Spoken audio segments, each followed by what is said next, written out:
Hello friends, स्वागत है आप सभी का आपके अपने यूट्यूब चैनल सक्सेस मंत्रा ऑनलाइन पाठशाला पर। और कैसे हैं सभी लोग? तैयारी कैसी चल रही है सभी की? उम्मीद है सब अच्छे होंगे। देखिए, जो हमारा सेशन चल रहा है सीडीपी का, वो हम आगे कंटिन्यू रखते हैं। और आज हम देखेंगे पियाजे का संज्ञानात्मक विकास। बहुत इंपॉर्टेंट सेशन रहेगा, बहुत यूज़फुल है आपके लिए। सारे एग्ज़ाम में इसमें से क्वेश्चंस बनते ही बनते हैं। पियाजे का संज्ञानात्मक विकास बहुत अच्छे से देखिएगा। एक एक पॉइंट को आप लोग देखकर चलेंगे, केयरफुली देखिएगा। एक एक पॉइंट से यहाँ से क्वेश्चंस बनते हैं। देखिए, संज्ञानात्मक विकास के सिद्धांत को जीन पियाजे ने प्रतिपादित किया। सबसे पहला क्वेश्चन यहीं से बनेगा कि संज्ञानात्मक विकास के सिद्धांत को किसने प्रतिपादित किया? जीन पियाजे ने। ठीक है, फिर जीन पियाजे स्विट्जरलैंड के जीव वैज्ञानिक एवं प्रसिद्ध मनोवैज्ञानिक थे। जीन पियाजे कहाँ के रहने वाले थे? स्विट्जरलैंड के रहने वाले थे और जीव वैज्ञानिक थे और मनोवैज्ञानिक भी थे ये। देखिए आगे क्या, पियाजे ने बच्चों के सीखने की प्रक्रिया पर सबसे पहले अध्ययन किया। बच्चों के सीखने की प्रक्रिया पर सर्वप्रथम अध्ययन किसने किया? पियाजे ने किया। जीन पियाजे विकासात्मक बाल मनोविज्ञान के जनक भी कहलाते हैं। ठीक है, किसके जनक कहलाते हैं? विकासात्मक बाल मनोविज्ञान के जनक कहलाते हैं जीन पियाजे। कि यहाँ से 4-5 क्वेश्चन यहाँ से बनेंगे कि संज्ञानात्मक विकास के सिद्धांत को किसने प्रतिपादित किया? जीन पियाजे ने। जीन पियाजे कहाँ के रहने वाले थे? स्विट्जरलैंड के। और बच्चों के सीखने की प्रक्रिया पर सर्वप्रथम किसने अध्ययन किया? पियाजे ने अध्ययन किया।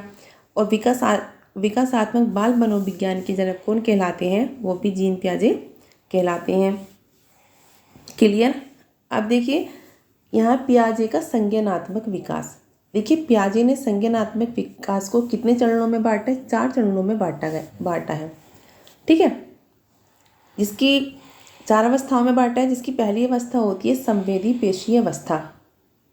ठीक है, जो जन्म से 2 वर्ष तक होती है। संवेदी पेशीय अवस्था जन्म से 2 वर्ष तक मानी जाती है। सेकंड है पूर्व संक्रियात्मक अवस्था, जो 2 से 7 वर्ष तक मानी जाती है। थर्ड है मूर्त संक्रियात्मक अवस्था, जो 7 से 11 वर्ष तक मानी जाती है। फोर्थ है औपचारिक संक्रियात्मक अवस्था, जो 11 से 16 वर्ष तक मानी जाती है। ये हैं चारों अवस्थाएं। फर्स्ट ये है, सेकंड ये है, थर्ड ये है और फोर्थ ये है। ठीक है, क्वेश्चन यहाँ से बनता है कि पियाजे का संज्ञानात्मक विकास की चौथी अवस्था कौन सी है? पियाजे के संज्ञानात्मक विकास की द्वितीय अवस्था कौन सी है? ठीक है, इस तरह से यह पूर्व संक्रियात्मक अवस्था का जो वर्ष बताया गया है वो कितना बताया गया है? तो 2 से 7 वर्ष। इस तरह से ये जो है आपको केयरफुली देख लेना है। अब देखिए नेक्स्ट क्या है। देखिए, इसकी एक याद करने की ट्रिक हमने बनाई है। जो ट्रिक है, सबने पूरी की मूर्ति आपकी बिल्कुल सीक्वेंस से आपकी जो अवस्थाएं हैं वैसी की वैसी याद आपके हो जाएंगी। और मेरा वादा है कि आपको ये जो है आप कभी नहीं भूलेंगे, लाइफ टाइम आपको याद रहेंगी। देखिए, सबने पूरी की मूर्ति आपकी। देखिए नंबर 1 सबसे पहली अवस्था कौन सी होती है? संवेदी। तो सबने से हम मान लेंगे संवेदी। सबने और संवेदी एक जैसा हो रहा है नहीं? संवेदी अवस्था हो गई। सेकंड कौन सी होती है? अब देखिए यहाँ क्या, पूरी। सेकंड होती है पूर्व संक्रियात्मक अवस्था। थर्ड कौन सी होती है? देखिए थर्ड है मूर्ति। थर्ड हो जाएगी मूर्त अवस्था। ठीक है, फोर्थ क्या है? आपकी। तो आपसे क्या हो जाएगी? औपचारिक अवस्था। क्लियर? अच्छे से याद करना। सबने से संवेदी हो गया, पूरी से पूर्व हो गया और मूर्ति से मूर्त हो गया और आपकी से औपचारिक अवस्था हो गई। ये चारों अवस्थाएं हैं, सीक्वेंस में रखी हुई हैं।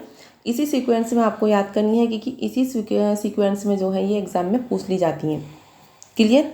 याद हो गई होगी, कभी नहीं भूलेंगे आप लोग इसको। देखिए, सबसे पहली अवस्था जो होती है वो होती है संवेदी पेशीय अवस्था, जो जन्म से 2 वर्ष तक मानी जाती है। संवेदी पेशीय अवस्था जन्म से 2 वर्ष तक। देखिए, इस अवस्था में क्या क्या होता है? जन्म के समय शिशु बाह्य जगत के प्रति अनजान होता है। धीरे धीरे आयु बढ़ने के साथ साथ वह अपनी संवेदनाएं एवं शारीरिक क्रिया के माध्यम से बाह्य जगत का ज्ञान ग्रहण करता है। देखिए इस अवस्था में क्या होता है, जो शिशु होता है जन्म के समय वो जो बाहरी जो संसार होता है उसके प्रति अनजान होता है, उसे कुछ भी पता नहीं होता उस टाइम जब वो शिशु होता है। धीरे धीरे जैसे जैसे उसकी आयु बढ़ती जाती है वह अपनी संवेदनाएं और शारीरिक क्रियाओं के माध्यम से जो है जो बाहरी जगत है उसका अध्ययन करता है, उसका ज्ञान ग्रहण करता है जैसे जैसे उसकी आयु बढ़ती जाती है। और क्या होता है, छोटे छोटे शब्दों को बोलने लगता है। जैसे वो जन्म से 2 वर्ष तक में 2 वर्ष तक का जो बच्चा होता है वो क्या करने लगता है, छोटे छोटे वर्ड्स को बोलना शुरू कर देता है। जैसे एक एक वर्ड मतलब तुतला तुतला के काट काट के वो बोलना शुरू कर देता है। जैसे माँ कहने लगता है माँ, पापा, ठीक है। इस तरह से वो एक एक वर्ड बोलना शुरू हो जाता है। परिचितों के साथ मुस्कुराने लगता है। वो जैसे जब अपनों को देखता है अपने पास में तो वो जो क्या करता है, मुस्कुराने लगता है। आपने देखा होगा जब 2 साल तक का बच्चा क्या करना शुरू कर देता है, मुस्कुराने लगता है, हंसने लगता है। जब वो अपने परिचितों को अपने सामने देखता है तो उसके अंदर ये हरकत होनी शुरू हो जाती है, मतलब मुस्कुराने वाली जो हरकत होती है वो उसके अंदर आ जाती है। क्लियर। अब देखिए सेकंड अवस्था होती है पूर्व या प्राक संक्रियात्मक अवस्था, जिसको 2 से 7 वर्ष तक माना जाता है। इसमें क्या होता है, खिलौनों की आयु इसी अवस्था को कहा जाता है। देखिए क्वेश्चन बन जाता है कि खिलौनों की आयु किस अवस्था को कहा जाता है, तो पूर्व या प्राक संक्रियात्मक अवस्था को खिलौनों की आयु कहा जाता है। क्लियर। गिनती गिनना, रंगों को पहचानना, वस्तुओं को क्रम में रखना, माता पिता की आज्ञा मानना, पूछने पर नाम बताना आदि सीख जाता है। वो क्या करता है, जैसे गिनती गिनने लगता है, रंगों की पहचान हो जाती है उसको, और जो वस्तु जैसे क्रम में रखते हैं वस्तुओं को उनको रखने लगता है, माता पिता का कहना मानने लगता है। और अगर कोई उससे नाम पूछता है तो वो अपना नाम भी बताने लगता है। किस अवस्था में, पूर्वीय प्राक संक्रियात्मक अवस्था में, ठीक है, जो 2 से 7 वर्ष तक होती है। 2 से 7 वर्ष की अवस्था में जो है ये सब कुछ बच्चा करने लगता है। ठीक है। अब नेक्स्ट इसी में क्या है और क्या होता है, देखिए इसे जो है अतार्किक चिंतन की अवस्था के नाम से भी जाना जाता है। देखिए क्वेश्चन बन जाता है अतार्किक चिंतन की अवस्था के नाम से किस अवस्था को जाना जाता है, तो पूर्व या प्राक संक्रियात्मक अवस्था को अतार्किक चिंतन की अवस्था के नाम से भी जाना जाता है। और क्या होता है इसमें, शिशु अहमवादी होता है तथा दूसरों को कम महत्व देता है। मतलब शिशु जो है वो सिर्फ अपने बारे में सोचता है और दूसरों को कम महत्व देता है। प्रतीकात्मक सोच और अनुकरणशीलता पाई जाती है। इस अवस्था में जो है अनुकरणशीलता उसके अंदर पाई जाती है। वो दूसरों का अनुकरण करने लगता है, मतलब दूसरों को देखकर वो सीखने लगता है। किसमें, पूर्व या प्राक संक्रियात्मक अवस्था में। देखिए थर्ड अवस्था है मूर्त संक्रियात्मक अवस्था, जो 7 से 11 वर्ष तक मानी जाती है। इस अवस्था में क्या क्या होता है, इस अवस्था में तार्किक चिंतन प्रारंभ हो जाता है, लेकिन बालक का चिंतन केवल मूर्त वस्तुओं तक ही सीमित रहता है। मतलब तार्किक चिंतन तो करने लगता है बच्चा, लेकिन जो चिंतन होता है उसका सिर्फ किसके लिए होता है, मूर्त वस्तुओं तक ही सीमित रहता है, उससे आगे नहीं होता। बालक अपने सामने उपस्थित 2 वस्तुओं के बीच तुलना करना, अंतर करना, समानता व असमानता बतलाना, सही गलत में अंतर करना आदि सीख जाता है। बच्चा जो क्या करता है, जो उसके सामने जो 2 वस्तुएं होती हैं उनमें तुलना करना सीख जाता है, अंतर करना सीख जाता है, ठीक है, सही गलत में अंतर करना सीख जाता है 7 से 11 वर्ष की एज में, जिसको मूर्त संक्रियात्मक अवस्था भी कहते हैं। अब देखिए और क्या होता है, बालक में उत्क्रमणशीलता पाई जाती है, इसलिए इसे पलावटी अवस्था के नाम से भी जाना जाता है। पलावटी अवस्था के नाम से कौन सी अवस्था जानी जाती है, मूर्त संक्रियात्मक अवस्था। भाषा एवं संप्रेषण की योग्यता का विकास होता है। भाषा एवं संप्रेषण की योग्यता का विकास भी अवस्था में होता है। क्लियर। अभी देखिए नेक्स्ट अवस्था है अमूर्त या औपचारिक अवस्था।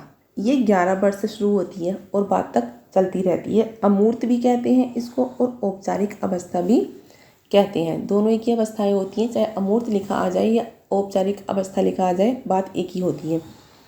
देखिए इस अवस्था में किशोर मूर्त चिंतन के साथ साथ अमूर्त चिंतन करने योग्य भी हो जाता है। ठीक है। और इसे जो है तार्किक चिंतन की अवस्था के नाम से भी जाना जाता है। अमूर्त या औपचारिक अवस्था को तार्किक चिंतन की अवस्था के नाम से भी जाना जाता है। और इस अवस्था में मानसिक योग्यताओं का पूर्ण विकास हो जाता है।